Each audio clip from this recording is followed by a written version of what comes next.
So let's talk about Beauty and the Beast. Now, I will say we were all ready to go see this, but this weekend sometimes a lot of things happen. We had 2 Little League games, we had gymnastic practice, we had a sleepover. And I don't know what the kids did, but my weekend was full. Like you and Audrey had a sleepover. I mean, we had a really full weekend, but the kids are excited to see it.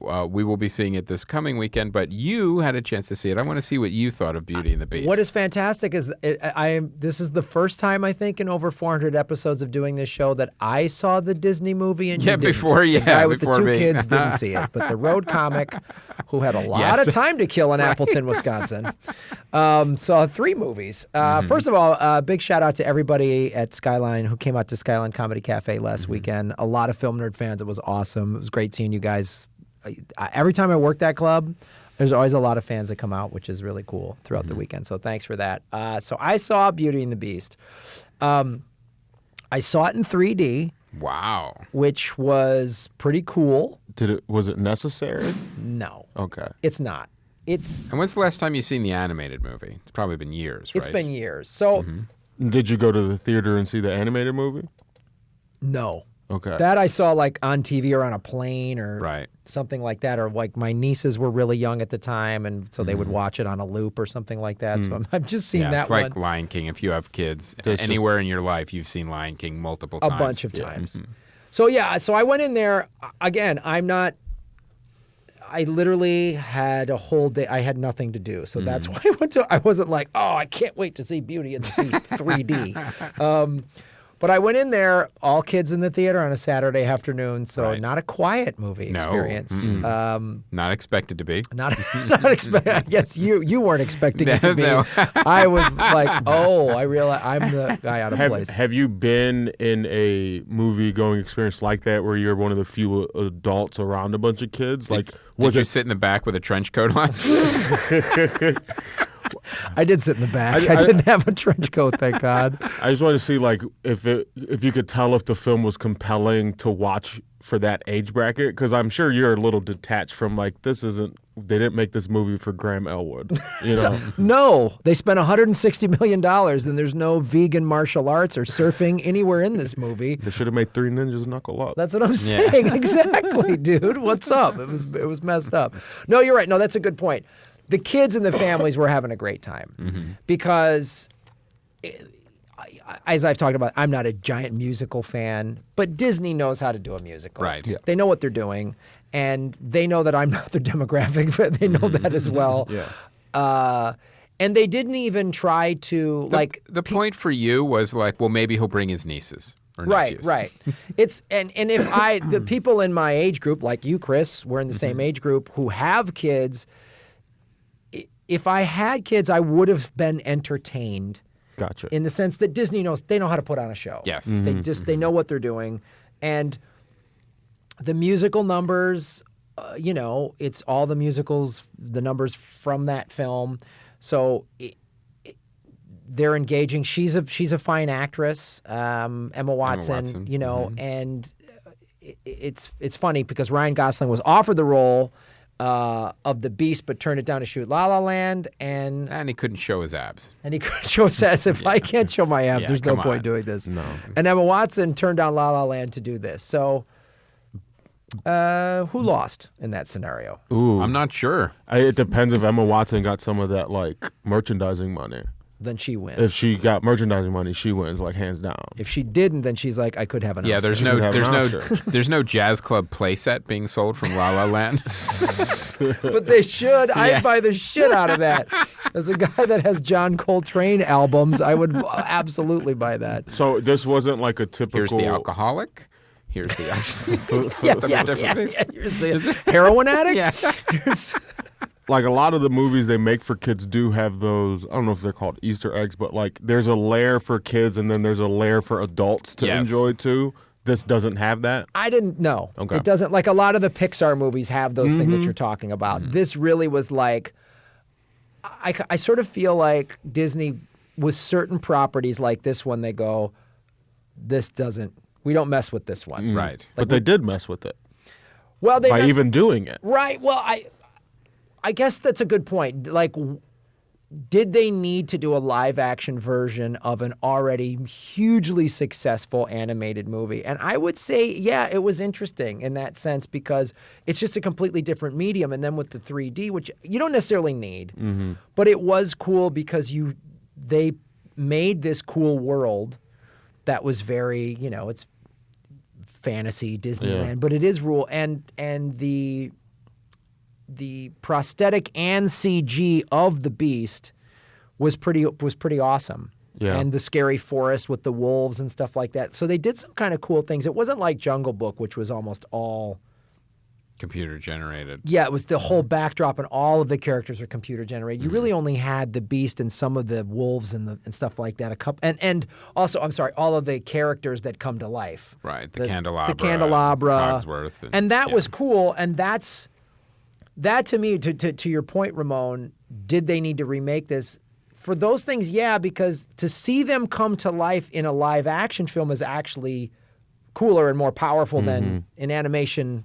That's what you get to do in animation. Anything can come to life and jump around. Now, as a civilian who saw this without children, as a civilian, it's because having children is a military exercise. Now, would you say because you have these beloved animated characters that you're putting into a live action movie, did say Cogsworth the clock and Lumiere the candelabra, did they have that charm that they did in the animated version?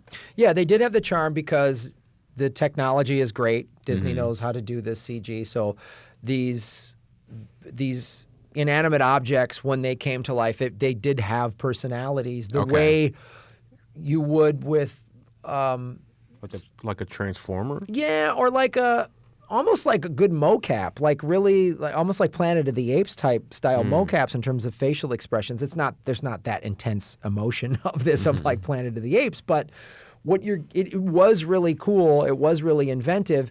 And then to your point of, then the kids are all giggling of these 4 or 5-year-olds are laughing at the funny things that the talking clock is saying. So it resonated with the audience it's trying to resonate with. Yeah. And then you've got, Emma Watson's a good singer, and that it was all interesting. I think if you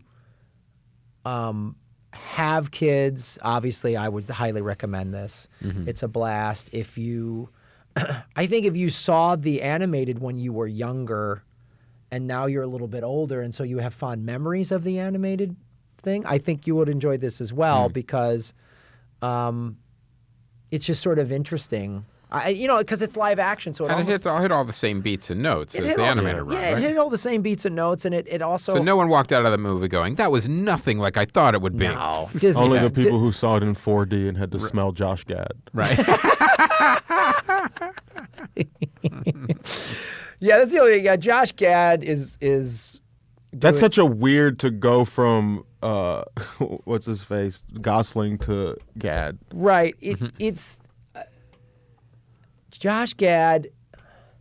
He played Gaston's sidekick, right? He plays Gaston. The guy who plays Gaston, that actor who I have in here. Luke Evans. Luke Evans. Thank you very much. He does a... He does... Pardon? From The Hobbit. From The Hobbit. Yes, from The Hobbit. He does a great job playing Gaston. And that Dracula movie that only Neil saw. Yeah. Yeah.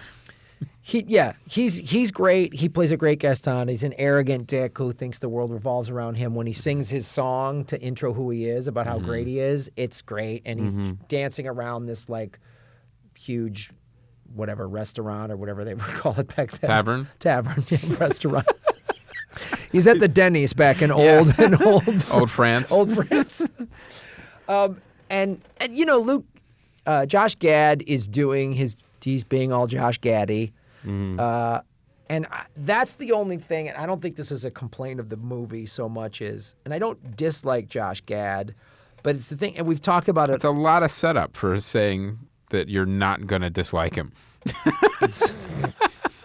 I don't want to say I'm not a fan of Josh Gad, but... He hasn't done anything to make you his fan.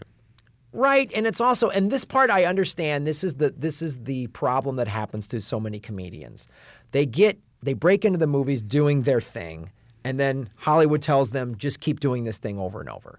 So I always get come on, I've seen him do this guy a million times. Right. So and again, that's why I'm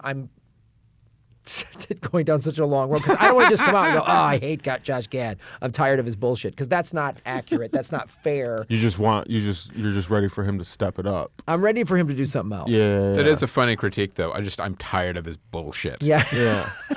But because again, I know how this system like he's works. personally doing it specifically because you don't like it. Right. Yeah. And it's a swipe at me. Yes. I mean, it takes a while. It took Jonah Hill years to get out of that, to break out that role they kept putting him in. You know? And I think that's why I can't be too And it's the whole of Hollywood. It happens to a lot of actors and comedians. It's why I can't, because I know how the system works. I can't be mad at Josh Gad because his agent is only giving him these, you're offered this script, doing this guy the same way, and this guy with the glasses, this, like. I mean, you don't do this one, then you won't work again. Right? Yeah. You know, there's always that fear, So too. it's like, I got to take this, and I don't blame him, of course.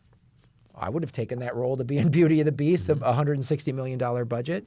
So, do you think that this generation of kids will prefer this live version over the animated version, or is the animated version question. hands down all the time? Well, that's a great question, because if they, I can answer it next week. Gotcha. Yeah. yeah. Chris is the guy to ask. I don't know. That's a great question, because if you were to suddenly, like, I grew up on,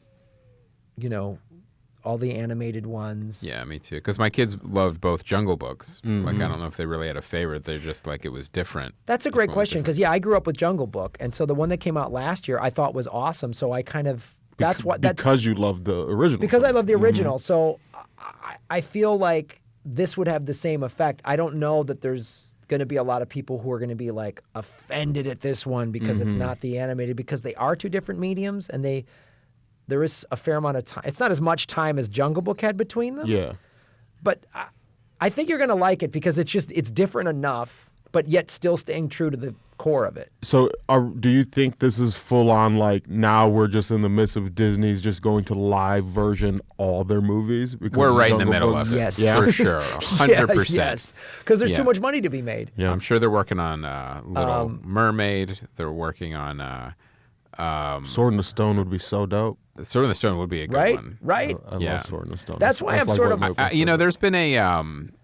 There's been a 20,000 Leagues one in development for a while. I don't know if that will see the light of day, but I would think too the ones that were the live action ones would also be really ripe for remake, like Swiss Family Robinson, Treasure Island. Those would be great remakes to make now. Yeah. Instead of making an eighth Pirates of the Caribbean movie. Yeah. Yeah. That's where I agree. Like, we talk about this a lot on this show. The remake, they just keep, if they're running out of ideas, the way like the networks are doing Lethal Weapon 2 or Lethal Weapon God. 2. Training Day. Yeah, Taken. Training Day. It's like, that drives me nuts. But like, taking something that was in one medium and putting it in another Properly, creatively, and using the technology now that you have at your disposal that you didn't have back then whenever that original was made, that's interesting.